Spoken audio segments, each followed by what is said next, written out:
Busina Arangkada. Kasama mo tuwing umaga araw-araw. May mga maiinit na balitang pupukaw at gigising sa iyong mapupungay na mga mata. Busina Arangkada. Tuwing umaga. Pagtalakay sa mga isyung magbabago sa iyong pagkaunawa. Busina Arangkada. Tuwing umaga. Mga usaping may kaugnayan sa ating kinabukasan. Busina Arangkada, tuwing umaga.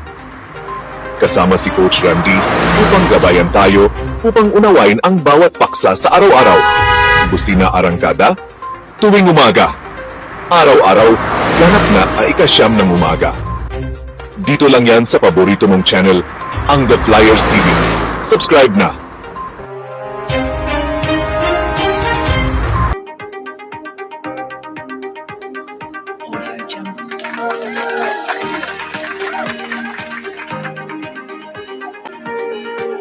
Okay, hello. Hello, good morning. Ayan, good morning sa ating lahat, mga ka-flyers, mga katribo. Medyo nalita yung konti ng online kasi medyo nagka-problema sa ating aparatos na ginagamit. So, yun, basta naka-live, ang hirap talaga. Okay, so wait lang. Okay, hello, good morning. Good morning again sa ating lahat. So, welcome back sa The Flyers TV. Ito po muli ang inyong lingkod, ang Coach Randy. So, medyo na-late tayo ng dating kasi may hinabol tayo na schedule sa labas and then nag-set up tayo ng ating aparatos na ginagamit dito. So, again, good morning sa ating mga subaybay. This is The Flyers TV at saka sa Busina Arangkada. So, ngayon nga po ay araw ng Lunes, Petsa 19 sa buwan ng Mayo. So, ang bilis ng araw. Kung makailan lang, nag-election tayo ng Lunes. Ngayon po, isang linggo na nakalipas. Ayan, balik na naman tayo sa normal. So, hoping na lahat ay okay.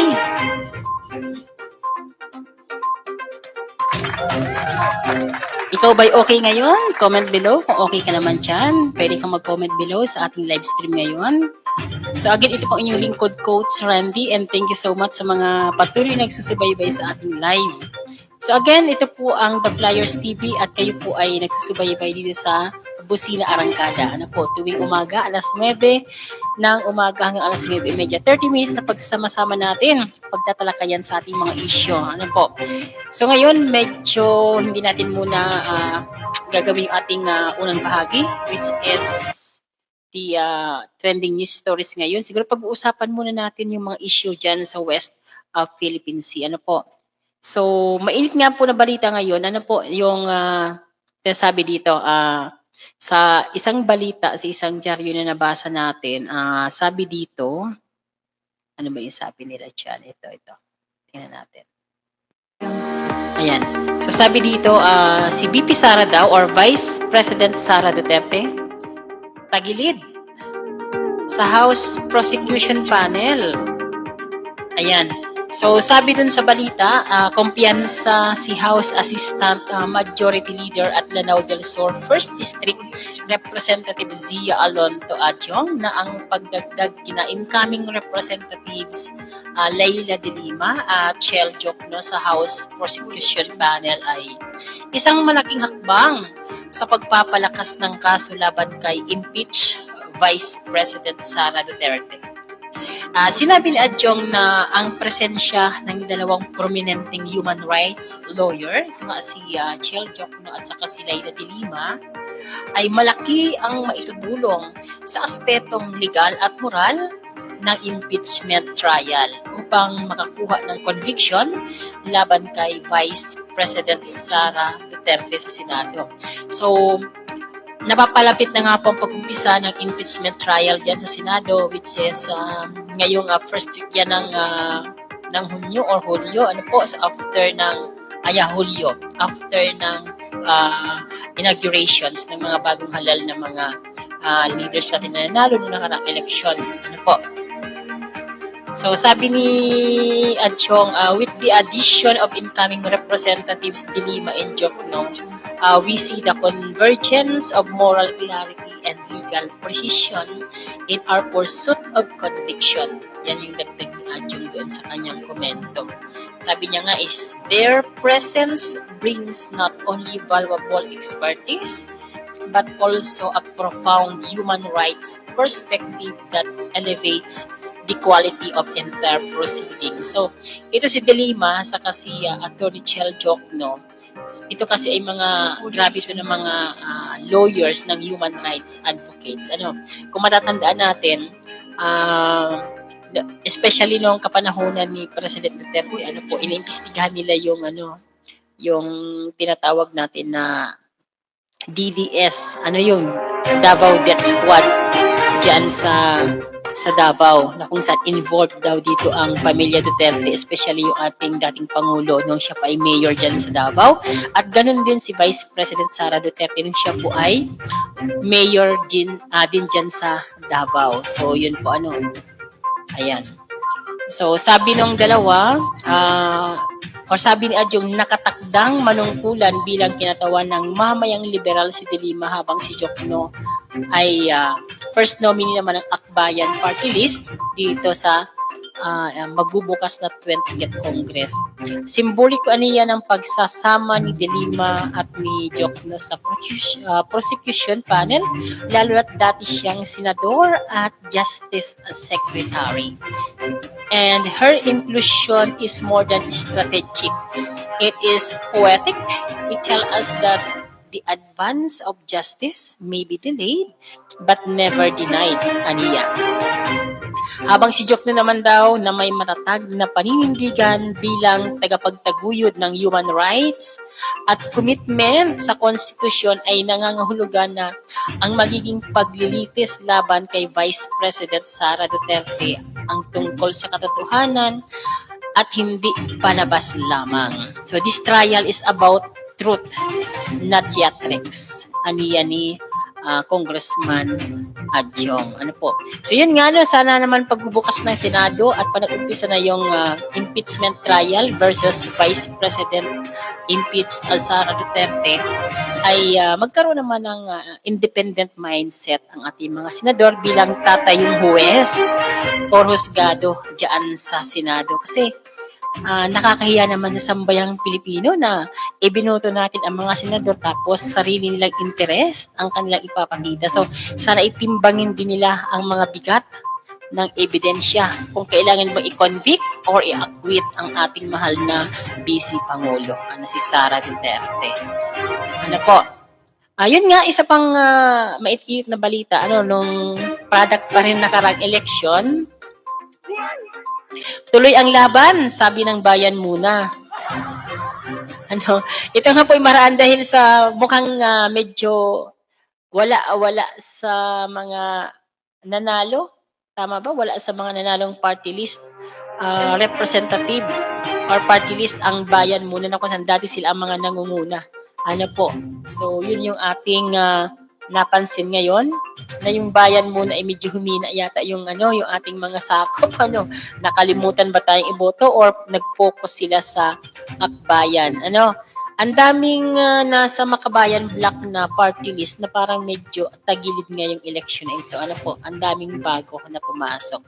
So, tinitiyak ng Bayan Muna Party List sa masang Pilipino at mga taga-suporta na ipagpapatuloy di umano ang kanilang laban para maging boses ng mga walang boses.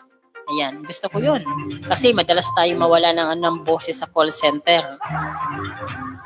Pag tudo-tudo ang tawag, ang call, ubos ang boses natin dyan. Pwede sila maging boses. Joke lang.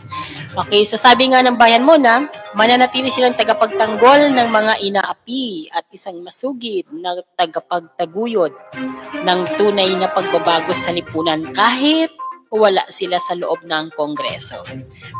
To our supporters and the Filipino masses, we offer only one promise. Tuloy ang laban. Tuloy ang laban.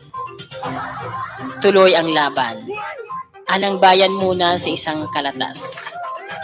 hanga din tayo dito sa bayan muna, ano, kasi napakatapang talaga nila. Kasi isa yung bagay na nagpapatunay na ang demokrasya dito sa ating bansa ay buhay na buhay. So, salamat sa bayan muna, ano. Hindi po yan mga kaliwa, hindi po yan na NPA. Medyo may problema. Yan. Bayan muna will continue to be voice for the voiceless, a defender of the oppressed, and a staunch advocate of genuine social change. Ipinaabot ng partido ang lubos na pasasalamat sa libo-libong bumoto at nanindigan kasama nila sa katatapos na halalan 2025.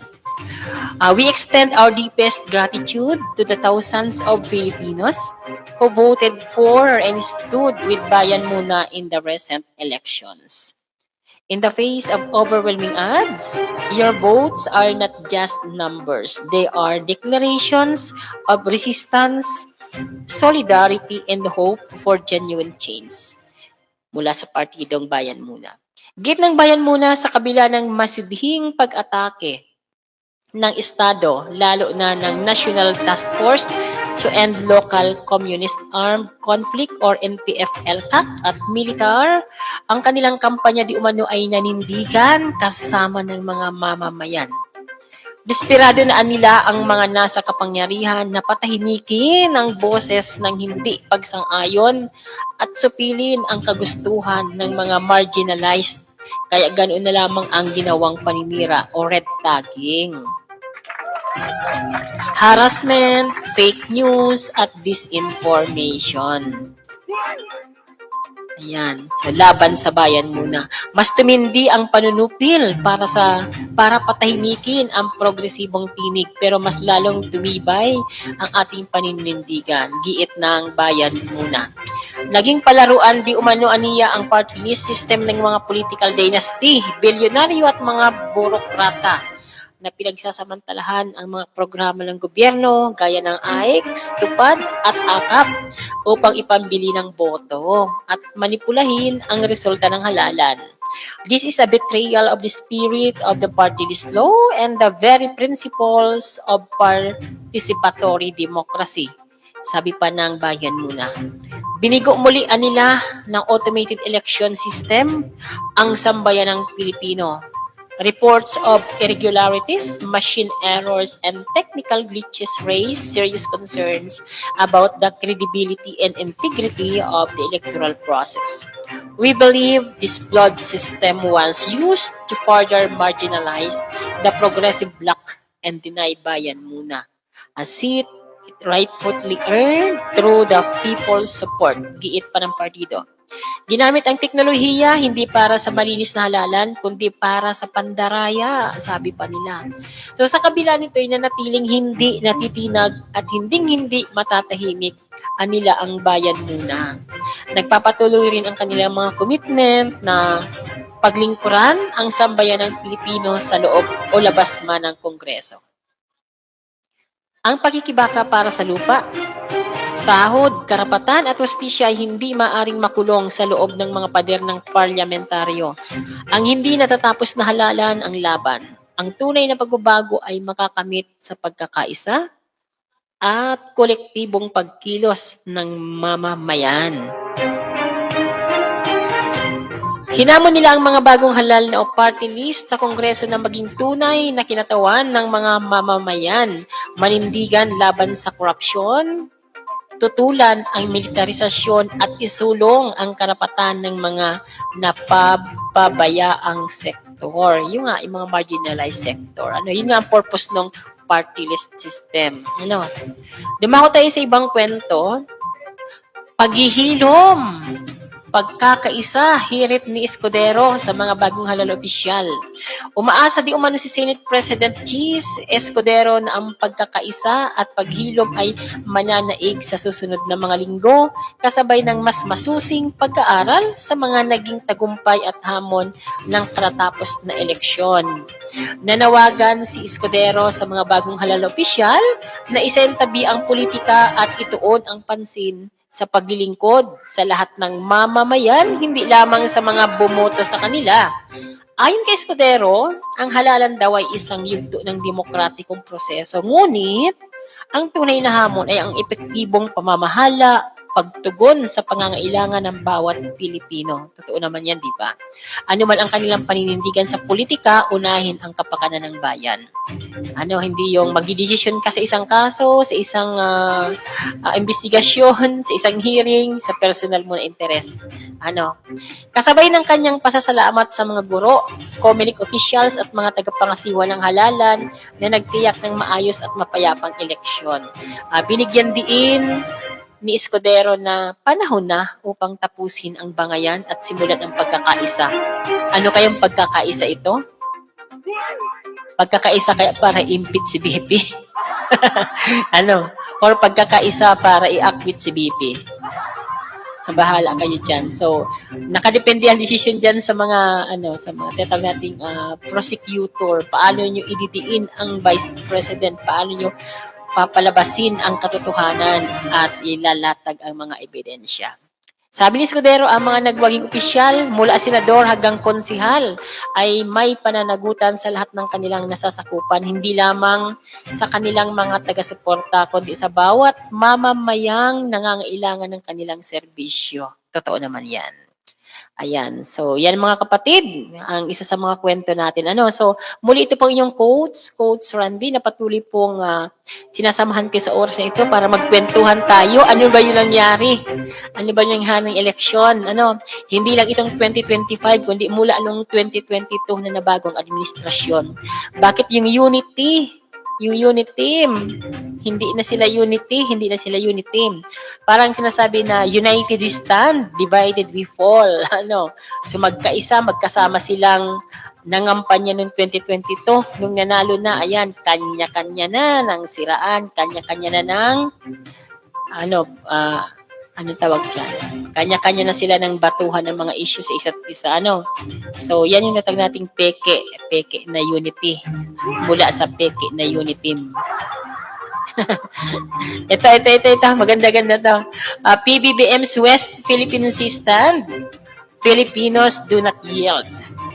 Amid continued provocations by the China Coast Guard and numerous diplomatic protests from the Philippines, President Ferdinand Romualdez Marcos Jr. delivered a resolute message before foreign delegates at the IISS Shangri-La Dialogue 2024 in Singapore, held from May 31 to June 2 last year.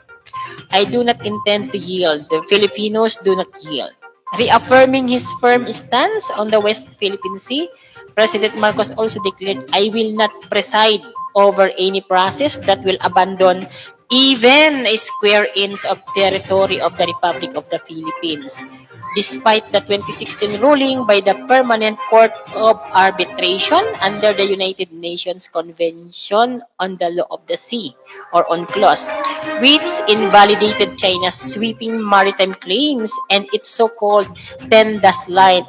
9-dash line yan, naging 10 na ha. Grabe, baka yung China naman, mag-11 na yan ha. The CCG has continued to escalate its harassment of Philippine Coast Guard. Bakit kasi hindi na bombahin? Di ba, binubomba ka ng water cannon. Bombahin mo din ang water cannon. Wala ba din water cannon? Tinanong ko sinabi may malakas na water cannon. Ganun lang yun. Ako baga, sports ba? Sports. Hindi sports na matatawag yung binumba ka tapos tumakbo ka o kaya binumba ka ng water cannon, binumba mo ng ng armor.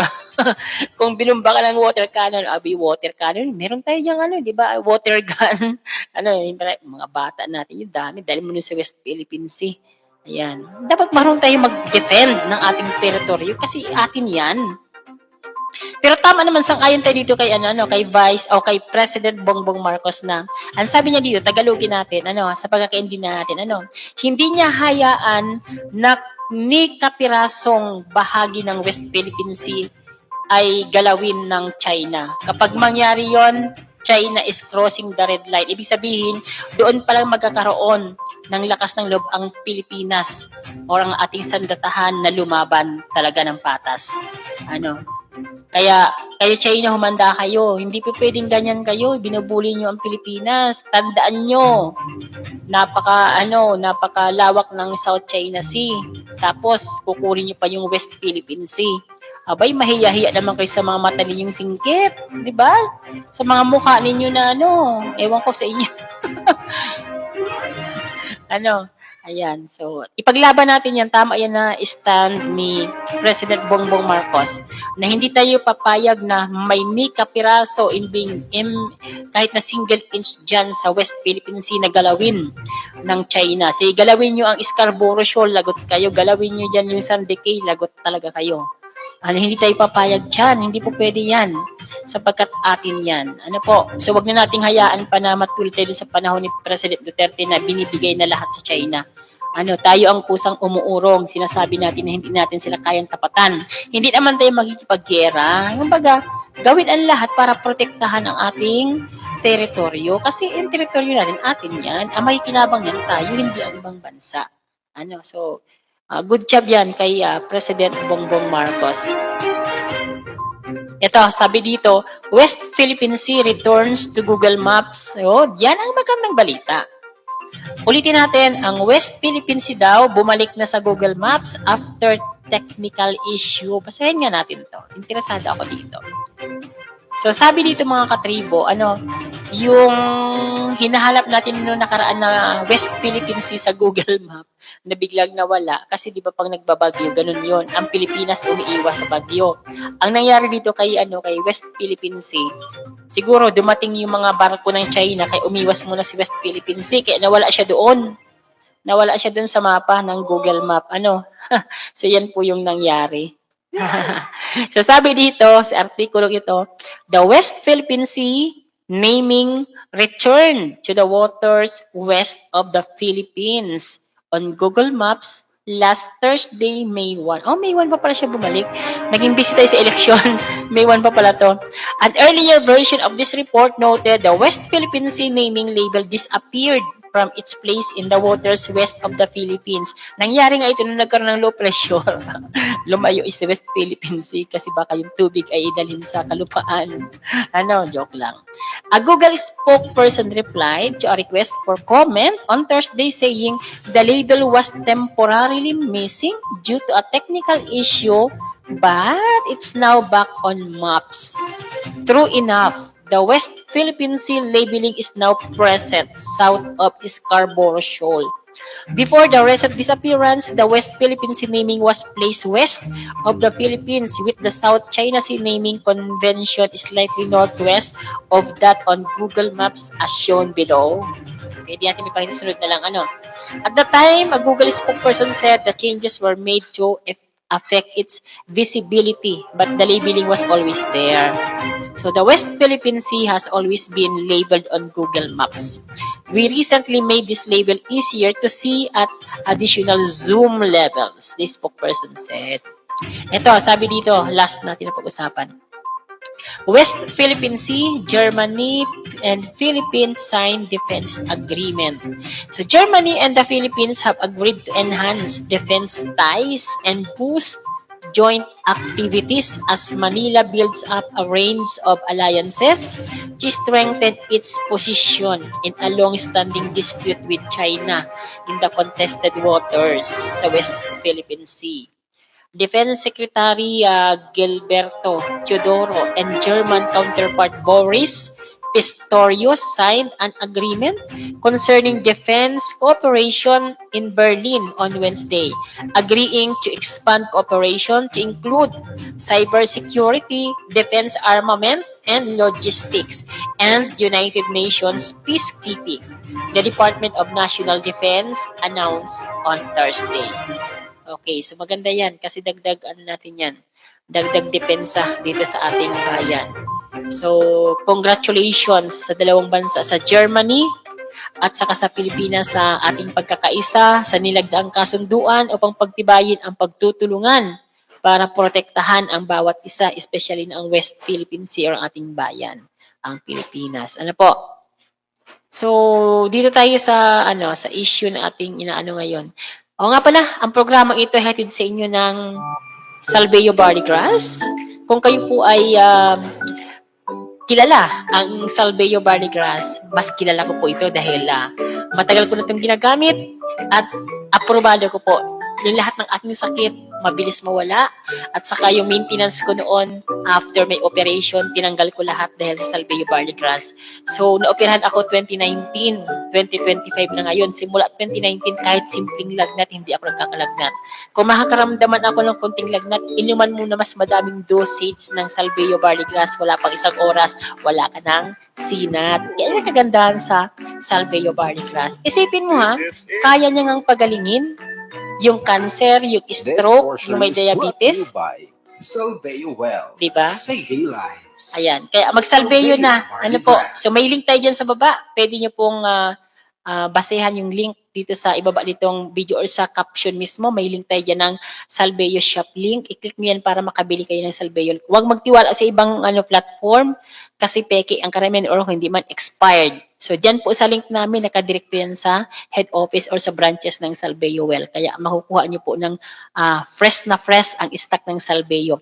Pero mas maganda mag-member kayo. Tutulungan ko kayo mag-member kung paano. I-message nyo lamang ako dyan sa aking messenger link na nandyan din po sa caption nitong ating video. Okay?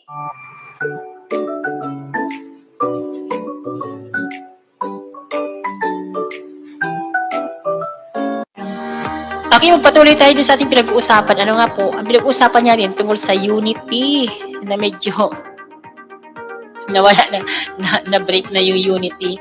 Ano po? So, nung 2022 nga, pinalabas tayo, nabudol tayo dun sa unity tandem. Tapos ngayon, nag-away na yung pula saka green, pero yung tao nahati sa dalawa na naman. Ano?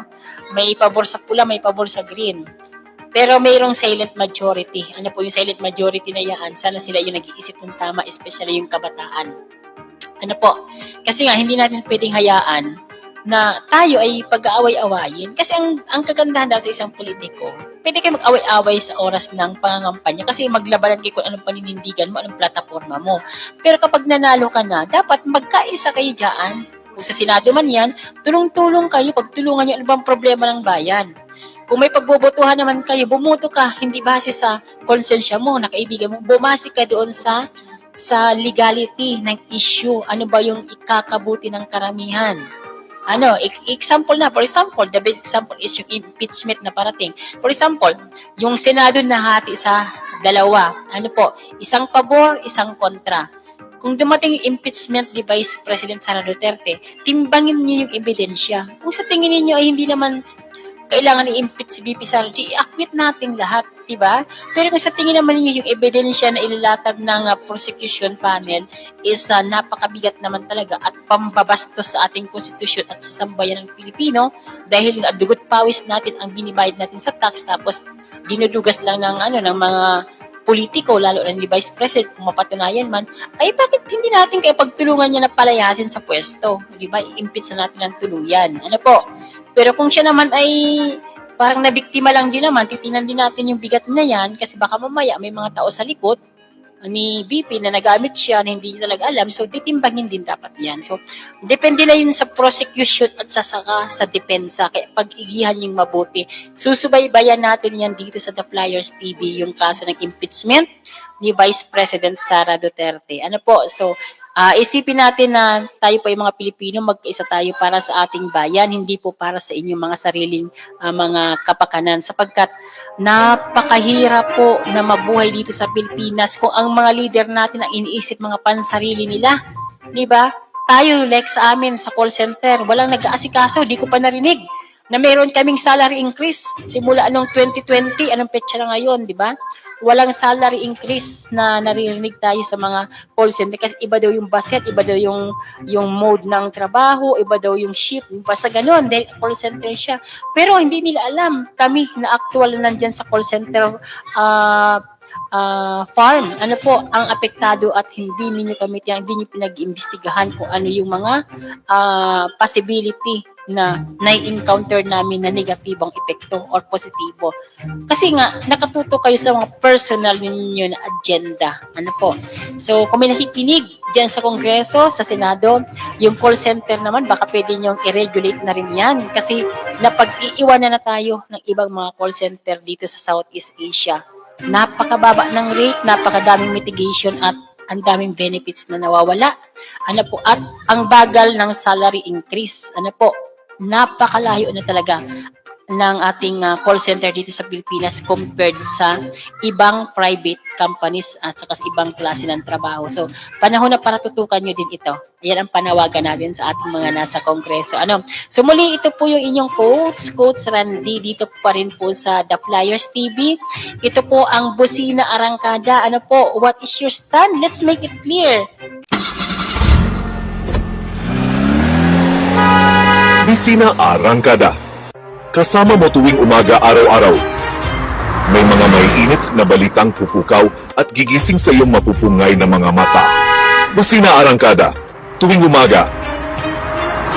Pagtalakay sa mga isyung magbabago sa iyong pagkaunawa. Rexina Arangkada. Tuwing umaga. Mga usaping may kaugnayan sa ating kinabukasan.